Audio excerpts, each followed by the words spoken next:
Araba marsi kalo tile 31 san 2021 amunu sɔgɔlen banna an ka folibaw ye fo aw sigiyɔrɔ la.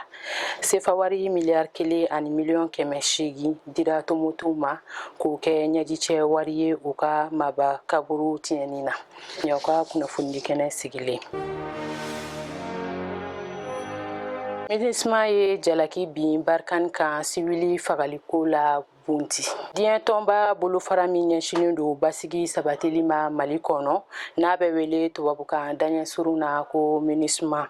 Kunun tarata a y'a ka sɛgɛsɛgɛli gafe bɔ kɔɲɔjama fagaliko kunkan janvier kalo tile 3 san 2021 Bunti. Gafe in kɔnɔ MINUSMA b'a sɛmɛntiya ko Barikani ka mugu cira kɔɲɔjama de la. Mɔgɔ 22 de nin tora la. Katiba serma cɛden 3 b'o la. MINUSMA ka fɔ la hali bi mɔgɔ 22 ninnu na 19 bɛɛ fatura kɛnɛ kan. Mɔgɔ 3 tɔw fatura dɔgɔtɔrɔso sira kan u tatɔ furakɛli la. MINUSMA b'a perepere tigɛ a ka gafe in kɔnɔ fana ko siwili 8 de joginna muguci in senfɛ wa ka kasarabatɔ bɛɛ ye cɛ ye min si b'a ta san 23 ka se 71 ma. U fanba sigiyɔrɔ tun bɛnnen don Bunti dugu kɔnɔna ma.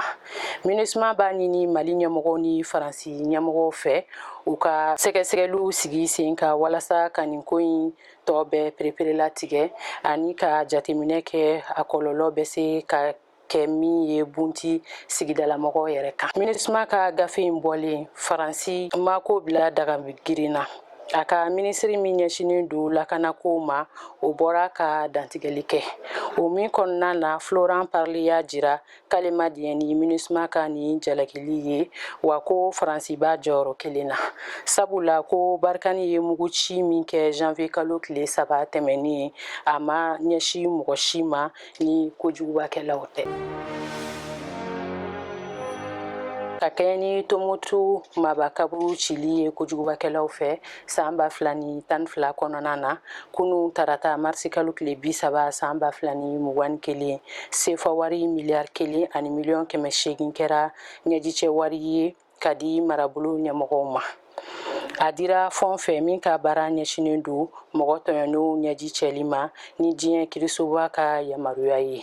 Mɔgɔ minnu tɔɲɔna ka kɛɲɛ ni nin waleya ninnu ye u y'a jira k'a fɔ ko nin mabasu ninnu dagayɔrɔ lasagoli tɛ diinɛko dɔrɔn ye nka k'a bɛ kɛ sababu ye ka bɛn ni kelenya sabati jamanadenw ni ɲɔgɔn cɛ.